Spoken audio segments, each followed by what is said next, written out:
People deal with their problems in their own way. Sometimes they find the strength to face them alone. Other times they need help.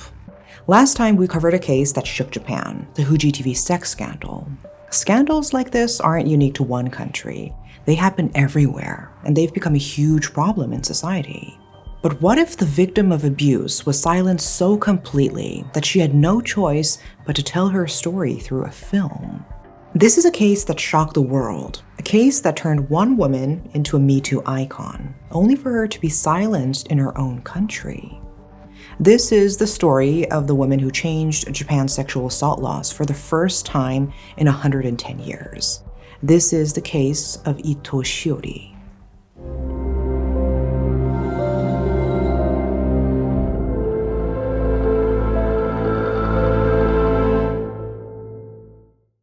In Japan, karaoke isn't just about singing. It's part of the culture, especially in the workplace. After a long day, coworkers and friends head to karaoke bars to unwind, to forget their worries, even just for a little while. That's what happened to journalist and filmmaker Ito Shiori. After the premiere of her film at the prestigious Sundance Film Festival, she took the mic and started singing "I Will Survive" by Gloria Gaynor. One by one, women from the audience joined her, dancing, singing, crying. In that moment, they shared something deeper than words, a connection, an understanding. Her film, Black Box Diaries, was more than just a documentary. It was her fight against trauma, against a system that had failed her, against the silence that tried to swallow her whole. The film was screened worldwide. It even became Japan's official submission for the Oscars. But there was one place where it was never shown: Japan. Why was an Oscar-nominated Japanese film never screened in its own country? What was so powerful about this movie that made some people afraid of its message? To understand, we need to go back to the beginning, back to the 2015 rape case of a young journalist. Shiori Ito grew up in Kawasaki, a large city just south of Tokyo. She was the eldest of three and had what many would call a peaceful childhood. But like so many young women in Japan, she was exposed to sexual harassment early on. If you were a high school girl in Japan taking public transportation every day, you were a target. That's just how it was. She had been groped before, more times than she could count. On packed trains, it was almost routine. Before class, she and her friends would trade stories about what happened that morning on the way to school. Some guy touched me today. Some guy jerked off on my skirt. I saw a man grab another girl. It was normal, depressingly normal. But going to the police, that was something else entirely. She had seen what happened when girls tried to report it. The police didn't take them seriously. You had to explain everything, miss a day of school, go through the humiliation of retelling your story, only to be treated like you were the crazy one. So why bother? If the adults around them dismissed their experiences like they didn't matter, what was the point? And for Ito, the reporting process itself became a new kind of trauma. At one point during the investigation, she says the police made her reenact the assault, using a life-size doll while they took photos. Shiori Ito first met Noriyuki Yamaguchi, the Washington bureau chief of TBS, in December 2013. At the time, Yamaguchi was already an influential figure in Japan's media landscape. He had been married since 2002 to a former Fuji TV reporter, and their wedding was attended by some of Japan's most powerful figures, including Shinzo Abe, who was serving as Deputy Chief Cabinet Secretary at the time. Yamaguchi was no stranger to controversy. He had been the first journalist to publish an official document in Weekly Bunshun, alleging that South Korean military forces operated facilities similar to the Japanese comfort women system during the Vietnam War. Meanwhile, Ito Shiori was still carving out her place in the industry. At 24, fresh out of university, she landed an internship contract with the New York branch of Japan TV in September 2014. But balancing work and studies in a foreign country wasn't easy. Financial struggles forced her to put her New York dreams on hold. By February 2015, she had returned to Japan and began interning at Reuters' Tokyo branch. Her first 2 months were unpaid, and even when she started earning in the third month, her work was limited to a 3-minute slot, just enough to get her foot in the door, but nowhere near enough to make an impact. Shiori had bigger dreams. She wanted to produce a feature-length documentary, so she left Reuters in search for better opportunities. By 2016, she had produced a piece that won an award, but even that wasn't enough for her. She still felt like she wasn't making the impact she wanted. That's when she started looking for work back in New York. In March 2015, she reached out to Noriyuki Yamaguchi, hoping he could help her break into the industry. Around that same time, Yamaguchi had been summoned back to Japan after an article in Weekly Bunshin surfaced. And then came April 3rd, 2015, the night that would change everything. It was a Friday night. Yamaguchi, one of Japan's most prominent television journalists, invited Shiori Ito out for dinner in Ebisu, Tokyo. They started the night at a kushikatsu restaurant, drinking and talking. Then they moved to a sushi restaurant nearby. And that's the last thing Shiori remembers. She recalls feeling lightheaded in the bathroom. The next thing she knew, it was 5 a.m. She woke up in a hotel room, disoriented and in pain. Yamaguchi was on top of her, penetrating her. The minutes felt like hours, the trauma, the pain, unforgettable. 5 days later, Shiori went to the Tanakawa police station in Tokyo to report that Yamaguchi had taken her to his hotel room and raped her while she was unconscious. But instead of taking her seriously, the police brushed it off. There's not enough evidence. You don't remember everything. They refused to even accept her report. Weeks passed. Every time she returned, she got the same response. I was told it's not enough. Her report was finally accepted on April 30th, 2015, nearly a month after the assault. Investigators opened a criminal case. On June 8th, 2015, they even went to the airport to arrest Yamaguchi when he flew back from Washington. But he was never arrested. At the last minute, the order was shut down from above. Later, an investigator admitted it.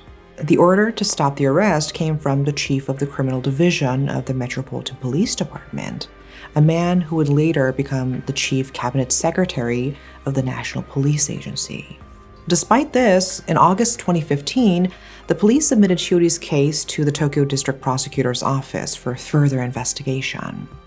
They raided Yamaguchi's house, they seized his computers, his tablets, and everything. They even subjected him to a polygraph test. The results showed no reaction when he was questioned about Shiori's accusations. And what about date rape drugs? Shiori requested an ingredient test, hoping to find out if her drink had been spiked.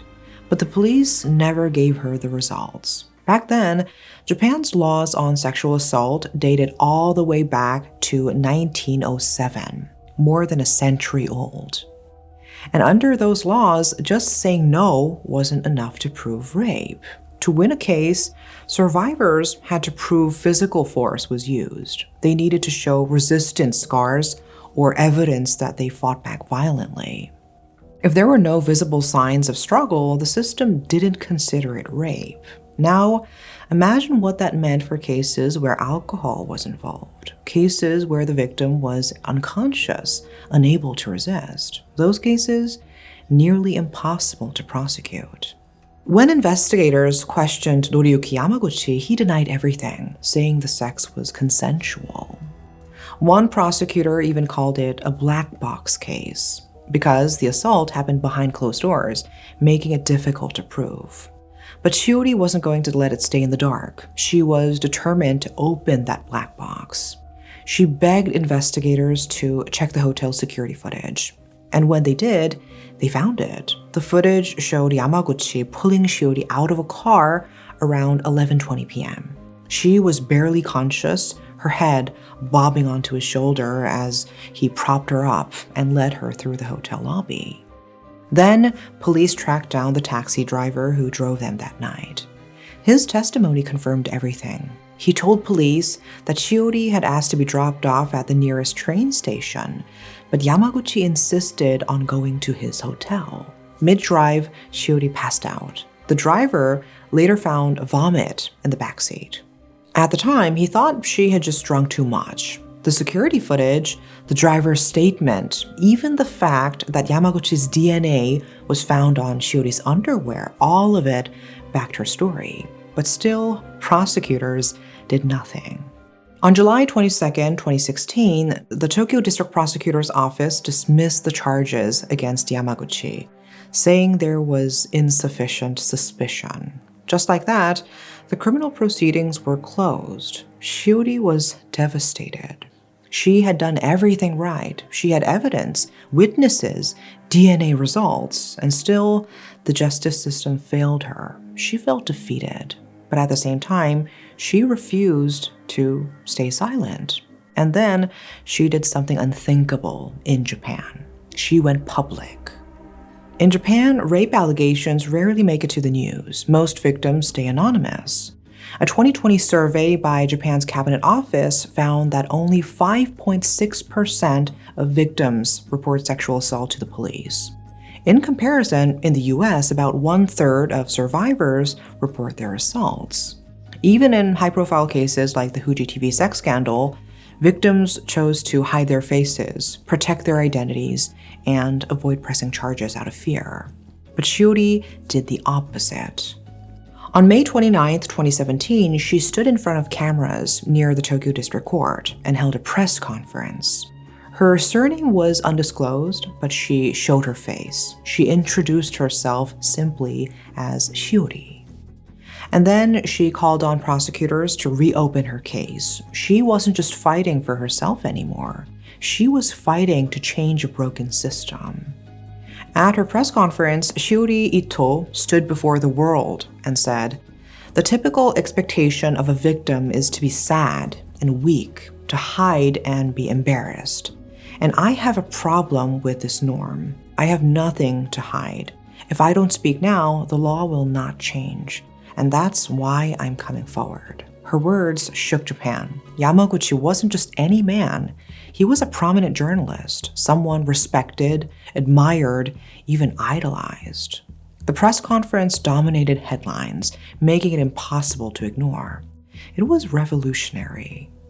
So much so that it became one of the key sparks of Japan's MeToo movement. For the first time, survivors of other sexual assault cases found the courage to speak out. And Shiori's actions were said to have even influenced Japan's first revision of its sexual crime laws in over a century. But with all that support came a wave of hate. People slandered her, defamed her, tried to discredit her story. But Shiori refused to back down. She pushed forward, determined to create a world where survivors could speak freely, without fear, without shame. After her press conference, Shiori filed an appeal, challenging the Tokyo District Public Prosecutor's decision. She took her case to the Public Prosecutor's Review Board, hoping that now, with the world watching, justice would finally be served. But in September 2017, the Review Board rejected the appeal. The case was closed. Yamaguchi would never be criminally charged. Shiori had two choices: give up or keep fighting.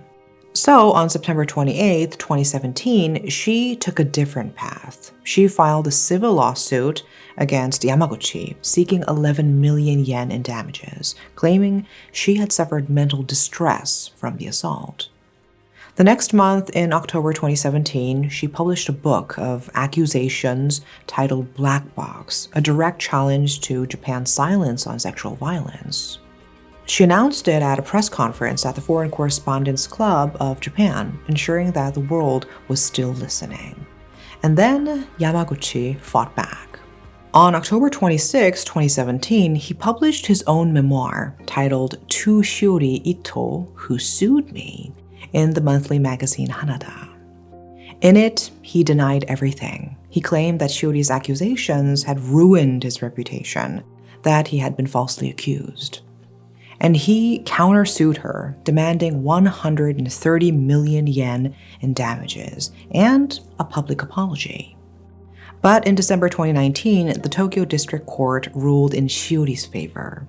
They confirmed that Yamaguchi had engaged in non-consensual sexual activity and ordered him to pay 3.3 million yen in damages. His countersuit was thrown out.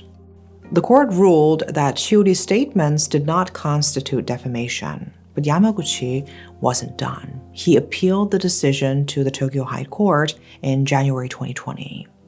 And just before the appeal, on December 20th, 2019, he made a final desperate move, announcing that the police had accepted an indictment against Shiori for false accusations and defamation.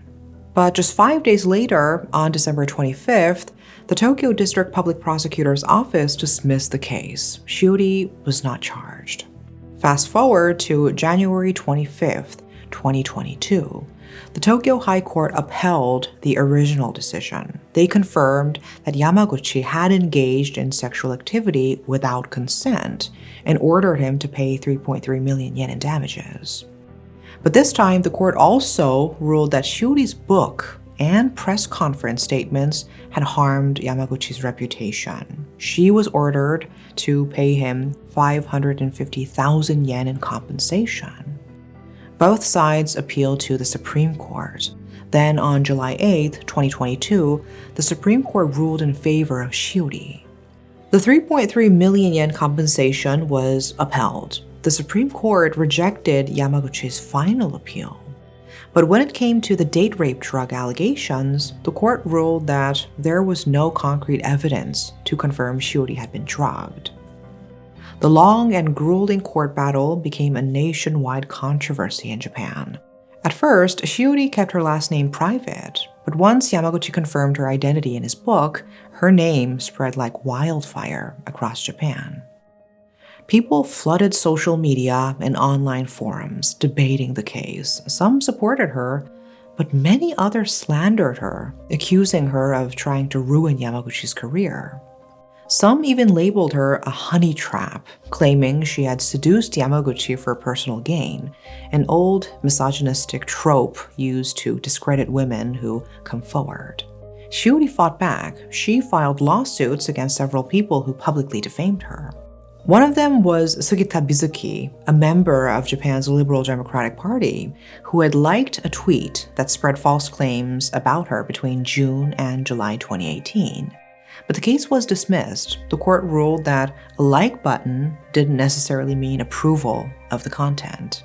She also sued a manga artist who created a mini comic featuring her face, with the words "sex for money" splashed across the panels. She won the case and was awarded 800,000 yen in damages. But even with her legal victories, Shiori felt drained. She had been building her career only to have it all taken from her. She wondered if maybe she should have just stayed quiet, if maybe she should have toughened up, accepted it, and moved on like so many women before her. Maybe this was just the price of being a woman in the industry. But then she thought of her little sister, who was 9 years younger than her. What if this happened to her? That thought changed everything. She realized she had to keep fighting, not just for herself, but for every woman after her. She reported everything. She fought for justice, for change, for the unheard voices. And then, a glimmer of hope. In June 2017, Japan revised its sexual assault laws for the first time in 110 years. For the first time ever, men could be legally recognized as victims of sexual assault. The minimum sentence for rape was also increased from 3 years to 5. None of this would have happened without the voices of survivors, without people spreading MeToo on social media. Throughout this battle, Shiori coped the only way she knew how, by documenting everything. As a video journalist, she picked up a camera and recorded herself. She filmed her walks through Tokyo, capturing the city, the people, the cars outside her apartment, all while living with the constant fear of being watched. She recorded her conversations with investigators, both phone calls and in-person meetings. And when necessary, she even hid a recorder in her purse or bra just to make sure she had evidence of every encounter. For 2 years, she documented her journey. Then one day, she got a call. A Swedish video journalist in London had seen her work. Neither of them had ever made a feature-length documentary before, but by the time Shiori finished her time in London, they decided to try. They took 400 hours of footage and turned it into a film, the Black Box Diaries. And when it was finally released, Shiori felt something shift. For the first time, it felt like she wasn't carrying the burden alone anymore. But even with this weight lifted, one harsh truth remained. Living in Japan would still be difficult for her. Still, her film spread across the world. It premiered at over 50 film festivals in more than 30 countries. It was even nominated for an Academy Award. But there was one place where the film was never shown: Japan. So why was her film banned from screening in Japan? One reason cited was unauthorized footage used in the film. On October 20th, 2024, lawyers from Shiori's civil trial held a press conference in Tokyo. One of them, Yoko Nishihiro, who had been representing Shiori for nearly 9 years, claimed that Shiori had promised to let lawyers review the film before its public release, but never followed through. They also raised concerns about the legal issues surrounding the use of hotel CCTV footage. Then on February 20th, 2025, they held another press conference at the Foreign Correspondents Club of Japan, once again questioning the legality of some of the footage used in the film. In response, Shiori apologized and promised to replace the unauthorized footage. But by that point, the film had already been screened worldwide. Even if she made a special cut without the disputed footage, the controversy wouldn't disappear. Nishihiro claimed that they had been raising concerns about the film with Shiori since December 2023. But Shiori saw it differently. She believed that Nishihiro had a personal vendetta against her, deliberately trying to obstruct the screening of the film out of malice. The controversy centered on unauthorized footage in the Black Box Diaries. But in the process, people were losing sight of the bigger issue. Why was Yamaguchi never prosecuted? Why were so many journalists afraid to cover this case? Then Jake Adelstein, a well-known journalist and one of the first people to report on Shiori's case in English, pointed something out. No court has officially banned the film. There are no censorship laws preventing it from being shown in Japan. So if there's no official ban, then why hasn't the film been screened? Some argue it's for the same reason Shiori's case was buried for so long: media self-censorship and fear of retaliation from powerful figures in political and media industries. And if more people begin to care about sexual abuse laws in Japan, who knows what other sex scandals might come to light? Maybe it would be like Shiori's case all over again. Or maybe even like the Fuji TV sex scandal. And here's the harshest reality of it all. Even after all of this, Yamaguchi is still working as a journalist. Meanwhile, Shiori has had to endure all the trauma, all the battles, all the losses alone. So what do you think? Do you believe there's another reason the Black Box Diaries hasn't been screened in Japan? Or do you think it might finally be shown in the near future? Let me know in the comments. That wraps up today's case, and see you in the next episode. Thanks for watching.